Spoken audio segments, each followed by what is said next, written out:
Hi there. Welcome back to my channel. My name is Mary Jane and this is MJ Money Matters. Here in this space, I show you how I use the zero-based budgeting method to control and maintain a simplified money life. So if that sounds like content that you're interested in, I would love it if you would hit the subscribe button, hit the notification bell, and stick around for more. If you hear rain outside, you are in fact hearing rain outside. It is a bit dreary day, that's for sure. I worked brunch and it was not fabulous because we are a patio restaurant and it got rained out. But my fearless owner ran out with the umbrella and saved the ladies' hair. All the ladies were escorted to the bar. It might have been an okay day for bartenders, but not for servers. So this is what we have today. I had guesstimated my $612 this week, and it came in at a whopping $625. So I was pretty darn close, but that is of course not including all the money that I spent on my cat, who is recovering from being hit by a car. Not including the money that I've spent on the 5 kittens that are in my basement. If anybody wants a kitten, please hit me up. And they're close. They're about a week and a half from, being able to do that. And the money that I spent on gas and groceries. So it's been a busy week, and it's definitely been an expensive week. It's been a week I wasn't expecting. In this last couple of week and a half, I had 2 flat tires, and I had to have my lug nuts replaced on top of the cat getting hit and like all her kittens being in my bushes. So this is what's left. So it's a Sunday, and I was not able to get perfect bills. So there is one thing coming out that it's going to be a little different, where it's like I will pay myself when I break 100, but at the moment I'm not there yet. So I'm just going to move this to the side and we'll get started. So these are my notes from last time, and I think maybe just doing a compare and contrast might be a good way to move forward. So I had guesstimated for lot rent $200, and let's see, I think it's in the black one. Yes, right here, Myrtle lot rent. So $200 for that, and that will be paid immediately. I'll take it to the bank tomorrow.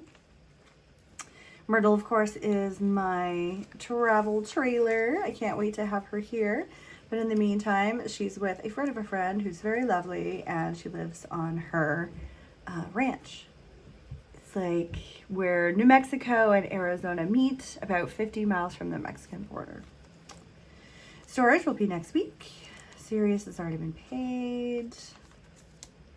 Car, of course, has been taken care of. Net credit will be coming up. That'll be the next thing. Cygnus taken care of.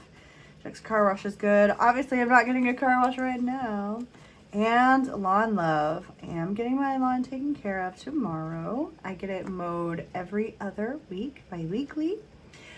He charges $50, and I tip him $20, so I owe him $70. Don't know if he'll come tomorrow, but maybe Tuesday. So this is where things are getting a little weird. So I am going to pull $100 towards him. But when I go to the bank tomorrow, I'm actually going to get this broken.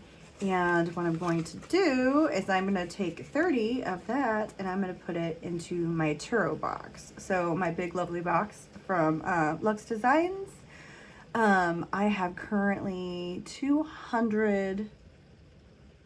Yes, I have $200 in there for Turo. So that will be $230 total when I get that broken. It's not much, $230, but it is definitely the start. And I'm going to use that seed money to go ahead and get things rolling with creating a business entity in the state so that the cars can go into my business name. So there's no issues with, this is the second. It's so confusing being nomad or former nomad, where it's like this is where I live part-time, semi-time, but it's not my domain, not my domicile. So my domicile is a different state, and there's lots of tax reasons for that. All right, boom. This one is done. It's sad that I have no money in any of these, and that is because I had to rate it all, for my tip count and my tip bank. And so what is the tip bank? So as a server, traditionally, I had always been paid in cash that day. So if I made $230 in credit card tips, they would give me $230 in cash, and I walk out the door and go on my way. If there was a tip out, which there usually is, to the host, to the bar, to server assistants, then I would pay it out of my earnings, and everything was like positive moving forward.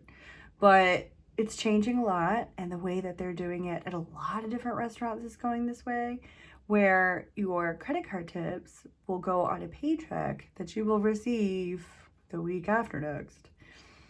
But you still have to bring cash to pay all of your tip outs. So I'm using money I've made previously to pay people towards money that I'm getting in the future. And so it has caused quite a havoc on my budgeting because, we just aren't compensated at the rate where I feel like working like that should. It's difficult. So it's what it is. I'm trying to make it work, but I had to raid all of my Weebly money that I had put aside to pay the tips. So you can see here, my tip bank was filled with cash tips. So I made some cash tips and I was able to replenish that.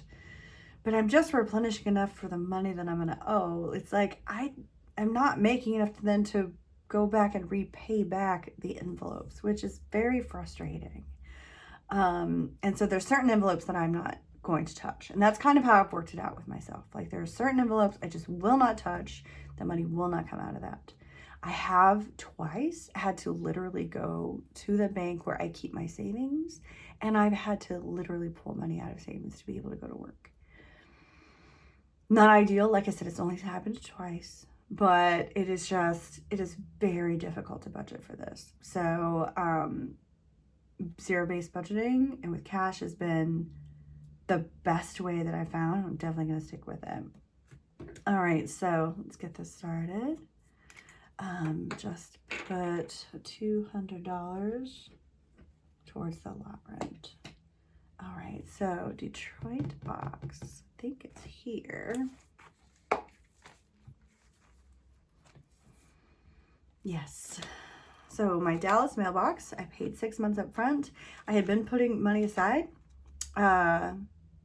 sort of prepay it as a sinking fund, and I had to read that, unfortunately. So my Detroit box, I'm putting 35. Yes, I had $35. So that will be coming out soon.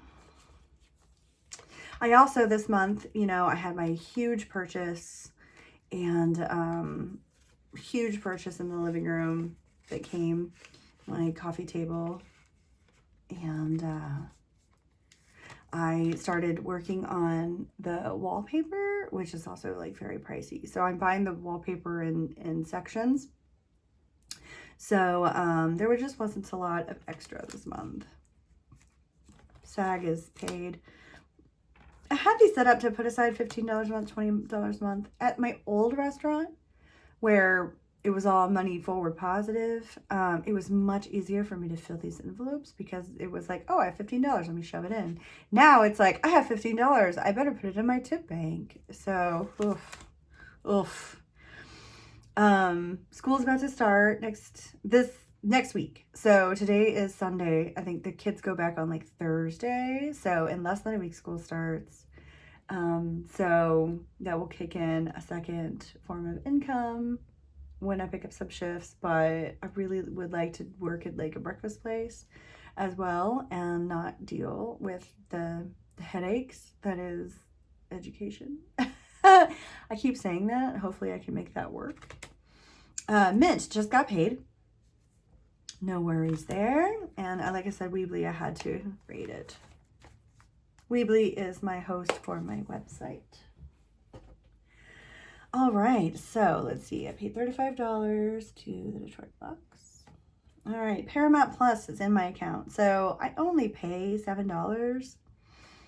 for Paramount Plus, and I do have some money in my account that it will come out of. I have multiple accounts, you know, and different reasons for these accounts. One of them is for fun money, if I'm going to go out to eat, you know. Another one of them is like strictly bills come out and a direct deposit go in. Another one is I work as like a savings account, as a slush fund if anything were to go, you know, sideways in my house. And then I have another one. I know, right? And that is where I'm sort of putting all my money for Turo, and that will be eventually I'll switch it to a business account, but right now it's not a business and it's only money for savings. So it's just in a checking account. Yeah. And so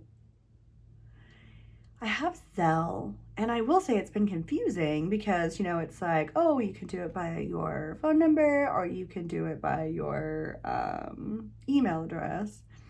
And then, you know, it's like I've run out of email addresses and phone numbers to be able to swap money back and forth. But it has been nice to be able to Zelly myself back and forth, especially the money that goes into my direct deposit stuff. I could just send it over to my fun account, and then, you know, and that way I just don't keep a lot in any account, actually. I mean, it's like, except for the ones that are meant for like savings. The cards that I carry with me, I just don't keep a lot in because I've been robbed and all sorts of things, and I'm like, whatever I could do to minimize losing, whatever I can do to minimize losing value. So if it's in, and I realize FDIC insurance and all that, but you know what? Have you ever been through that? It is like, well, we're going to have to do an investigation, and oh, we're going to need the police report. Let us look through it. And it's like, takes forever. And in the meantime, and it's like, how am I supposed to pay these bills out? You know, so I just try to keep it as simple as possible and to keep money away from myself. All right, so Prime actually does not have an envelope. Perhaps I should make one. That's $20. All right, things that are the essentials. Money for my mortgage has been put aside. Believe I have $400 right now for this coming up month. 50, 60, 70, 80, 90, 100, 20, 40, 60, 80, 100, 200, 300, 400. Yeah, $400 set aside for that. It's always encouraging. I have a couple of months set aside in an account for emergency. Trying to build up an emergency fund. My home insurance has just been paid. Car insurance, yes, that's what we're doing. It says 280 here, and I put aside 270, but I have a little bit of buffer in my account. I actually don't quite know or remember, but it doesn't really matter. So to right now, I'm going to put aside $270.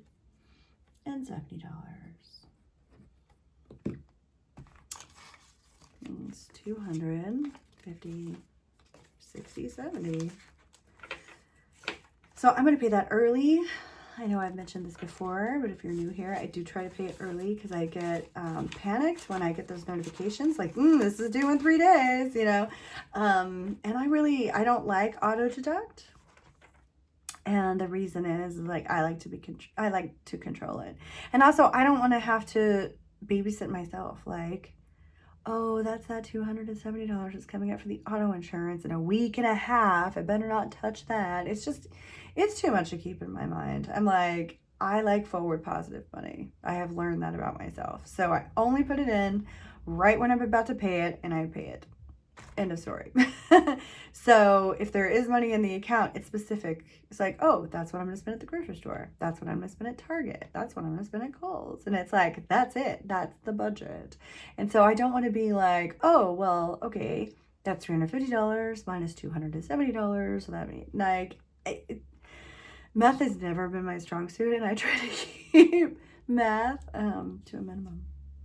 All right, City Water will be coming up soon. DTE after that. Internet's been paid. American Water we're good with. And the pets. I have well exceeded that $50 this week. Yeah, there's nothing in that. And this broke. Yeah, I know. So I'll have to look into getting another binder. I really like the false croc, you know, the faux croc, and I kind of loved the cream. So I found some, and I don't know, they're much more expensive than I wanted to pay, but maybe that's just, you know, maybe that's just the cost of doing business. All right, the lawn care I already put aside. It was $70 with $30. That will happen at the bank. La bank. All right, that's it for this week. I'm very much looking forward to having another income source and bringing this up because it's very stressful, but it's been really wonderful in the summer to have the time that I've had to work on my house and to hang wallpaper and all that fun stuff. You know, I'm super jazzed about my coffee table. It's not a real coffee table. I'm making it into a coffee table. It's actually, it's from a secret society ceremonial ritual. And it's a 5-foot long Victorian coffin. It's about 150 years old, and it was made for dummies. They called them Charlies, and they were meant to represent life and death and being, you know, grateful for what you have and grateful for the life, grateful for every day, every moment. And then this was personified in these rituals. And so, yes, it was picked out of one of the temples. So I'm not sure if it's Masonic or if it's from Oddfellows, or I don't even know the other ones. There's others. I was a member of the Oddfellows, and it's kind of what led me to here, as far as like really causing me a lot of grief and harm. And so having it in my living room is a reminder of what I went through and what I have superseded. I think I have the best of secret society in my living room. And it's a reminder to me. It's a reminder of what I've been through. And it's just absolutely gorgeous. So not everybody has a coffin in their living room, but I love it. I'm so excited. I'm so excited to finish the living room someday.